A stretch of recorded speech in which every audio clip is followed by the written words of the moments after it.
আপোনালোকক মই ক'বলৈ বিচাৰিছোঁ পংকজ পাঠকক যেন আঁঠু কঢ়াই ক্ষমা খোজালে প্ৰকৃত কাণ্ডটো কি আপোনালোকে জানেনে?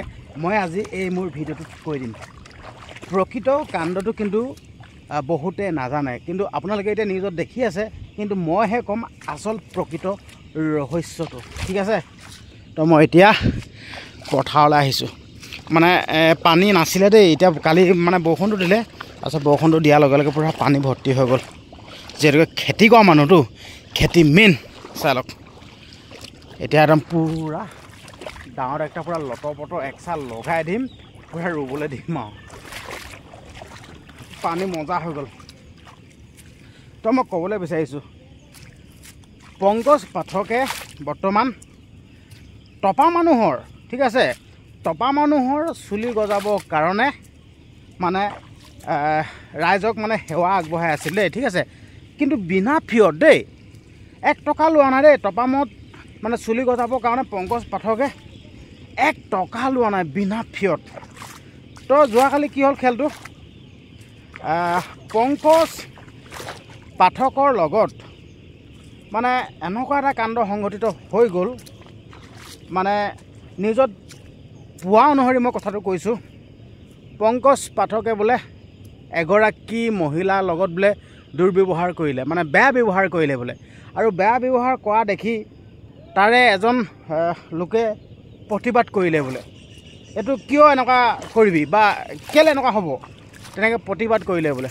তাৰ পাছত পংকজ পাঠকৰ যি টীম আছে, টীমৰ লগত পূৰা বোলে কাজিয়া, ঠিক আছে। মই নিউজত পোৱা মতেহে দেই, কিমান সত্য কিমান সত্য নাজানো, মই তাতো উপস্থিত নাই, কিন্তু এটা কথা দেই, ইমানকৈ ডাঙৰ এটা পৰিস্থিতিৰ সন্মুখীন সৃষ্টি হৈ গ'ল, আঁঠু পৰ্যন্ত কাঢ়ি ক্ষমা খুজিব লগা হ'ল।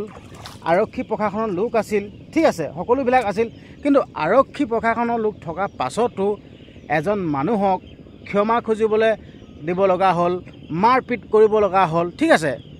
চিন্তা কৰক কথাটো চিন্তা কৰক। আচলতে এনেকৈ দেখোন মানুহ এজনক দেখোন মাৰি খতম কৰি পেলাব, দেখোন খতম কৰি দিব দেখোন। চিন্তা কৰক, হয় নহয় কথাটো চিন্তা কৰক, এনেকৈ মানুহ এজনক মাৰি খতম কৰি দিব দেখোন। মই দৃশ্যটো দেখিলোঁ, অতিকৈ বেয়া লাগিল। আৰু এটা কথা দেই, যদিহে পংকজ পাঠকে সেই মানুহগৰাকীক যদি সঁচাকৈ দুৰ্ব্যৱহাৰ কৰিছিল, কিন্তু সেইটো কিন্তু বৰ বেয়া কথা দেই। পংকজ পাঠক ডাঙৰীয়া দেৱে এইটো কিন্তু বৰ ভাল নকৰিলে। মেইন কথাটো কিন্তু এতিয়া নাজানো, মানে নিউজত যোনটো দেখিছোঁ আৰু নিউজত পোৱা কথাটোহে আমি ক'ব পাৰিম ন, মানে এইটো কৈ দিব নোৱাৰে। যদিহে পংকজ পাঠকে সঁচাকৈ যদি মহিলাগৰাকীক দুৰ্ব্যৱহাৰ কৰিছিল, এইটো কিন্তু বৰ ডাঙৰ কথা কৰিলে কিন্তু দেই। আৰু লগতে সেই মহিলাগৰাকী বোলে চুলি নাছিল, বোলে চুলি নথকাৰ কাৰণে কিবা দৰৱ ঘৰত লগাবৰ কাৰণে বিচাৰিছিল। মোৰ মতে কথাটো চিন্তা কৰক দেই, পুৰুষৰ কথা নকওঁ বাৰু দেই, মানে মহিলাগৰাকী যিহেতুকে চুলি নাই, আচলতে যাৰ চুলি নাই মানে সিহে গম পাব দেই। পুৰুষৰ কথা নকওঁ, মহিলাৰ কথা ক'ব বিচাৰিছোঁ দেই, যিহেতুকে মহিলা প্ৰায় খুব কমেই তাত চুলি মানে দৰৱ লগাবলৈ যোৱা হয়, নকওক আপোনালোকে, প্ৰায় বহুত কমেই। কিন্তু যদিহে কেনেবাকৈ যদি কিবা ব্যৱস্থা আছিল, যদি ঘৰলৈ ধৰি লওক এইটো লগাবলৈ দি পঠিয়াব পাৰিলেহেঁতেন, হয় নকওক, মই কিবা ভুল কৈছোঁ নেকি? মানে সিহঁতে বুজাই দিলেহেঁতেন, ধৰি লওক এনেকৈ কৰিবি বা এনেকৈ নকৰিবি, ঠিক আছে, তো তেনেকৈ কৰিব লাগিছিল। কিন্তু ইমান ডাঙৰ ভয়ংকৰ পৰিৱেশৰ সৃষ্টি হ'ব নালাগিছিল, সঁচাকৈ মানে বেয়া লাগিছে। যিহেতুকে মই এতিয়া পথাৰত আছোঁ, পিকচাৰ কোৱালিটি আপোনালোকে ইমান এটা ভাল নাপাবও পাৰে, কিন্তু হ'লেও মোৰ কথাকেইটা ক'লোঁ। আৰু লগতে আৰু যোনসকল টমা মানুহৰ চুলি লগোৱা আছিলে দেই, সেইসকলে ইমানটো এটা ভয়ংকৰ পৰিস্থিতিৰ সন্মুখীন হ'ব দিব নালাগিছিল, এইটো বচাব লাগিছিল, তেনেকুৱা নিচিনা কথা। আৰু তো এইটোৱে ক'লোঁ যেন এনেকুৱা হ'ব নালাগে আচলতে।